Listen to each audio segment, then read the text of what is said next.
Among all the secrets hidden by governments, one stands out as the most mysterious and creepy. It's about Japan Airlines Flight 123 on August 12, 1985, known as the worst single aircraft disaster in history. 520 people were killed after the crash of a Boeing 747 in Mount Ozutaka, right in the middle of the Japanese countryside. After taking off from Tokyo and 44 minutes of flight, the Osaka-bound aircraft hit the ground and burst into flames at 6:56 p.m., leaving only 4 survivors. Why such a tragedy? Officially, it was the loss of the vertical stabilizer after the explosion of the faulty rear pressure bulkhead of the plane. But many relatives and experts are contesting this official explanation and see something much more terrifying that Japanese government has been hiding for now 33 years. This is the story of a major post-war state crime. When you type JAL123 on Amazon Japan, you come across many books written by unconvinced relatives, former JAL employees, and even simple witnesses who spend their time and money to private investigate on the crash. The conclusion they reach has nothing to do with the official theory.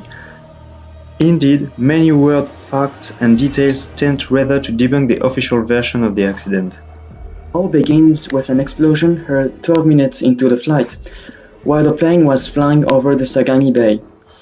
Officially, this was the moment when the faulty pressure bulkhead failed, causing a severe decompression and a massive leaking airflow which blew up the plane's vertical stabilizer, compromising the flight controls.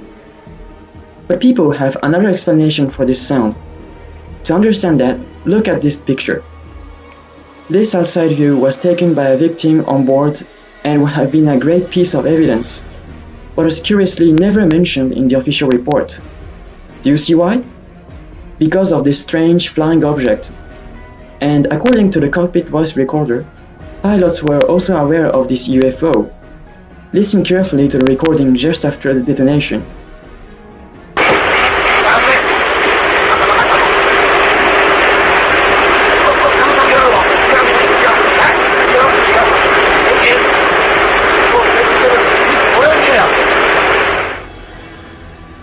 Did you hear that orange air?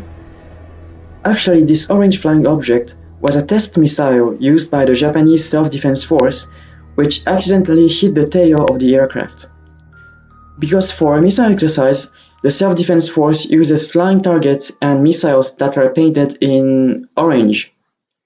Indeed, on that same day, Matsuyuki, a freshly built Self-Defense Force vessel, was on a test run in the area where JAL123 lost its vertical stabilizer. The suspicion continues with the delayed rescue operation. Japanese officially took 10 hours to locate the crash site until the next morning at around 5 a.m. The rescue operations only took place a few hours later.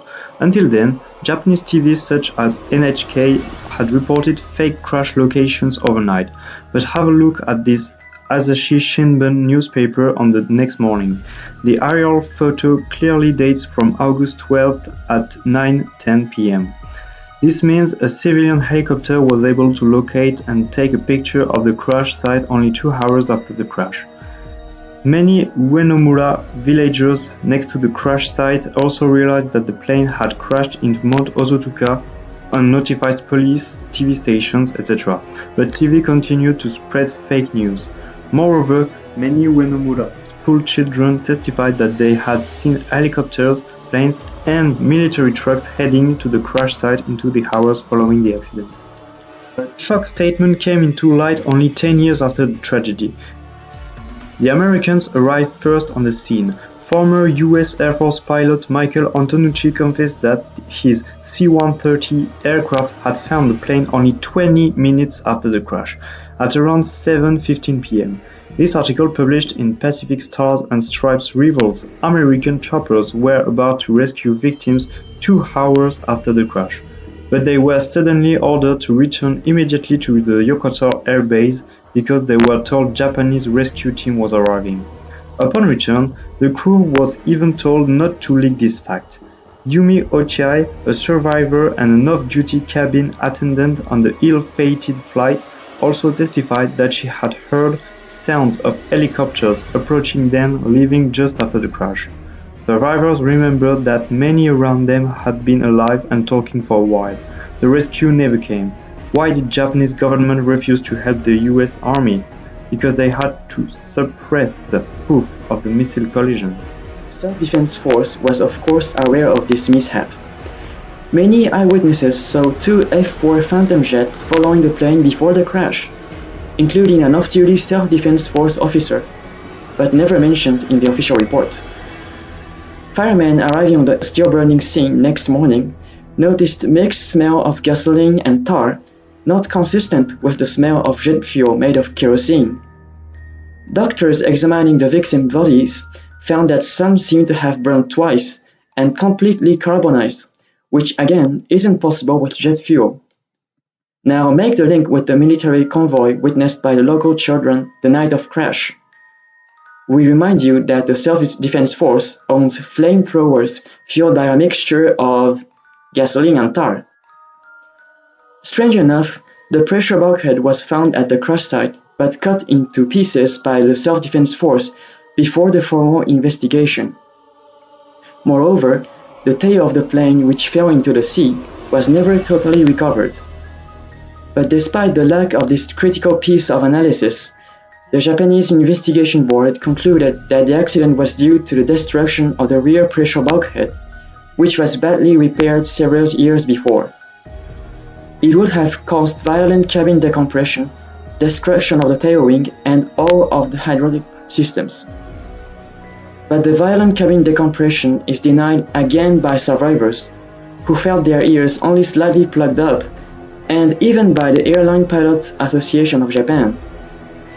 Just before prescription, Yusuke Yamaguchi, the prosecutor representing the relatives, gave up incriminating JAL and Boeing because it was very doubtful if the real cause of the accident was a faulty repair of the pressure bulkhead. So long story short, what the heck happened?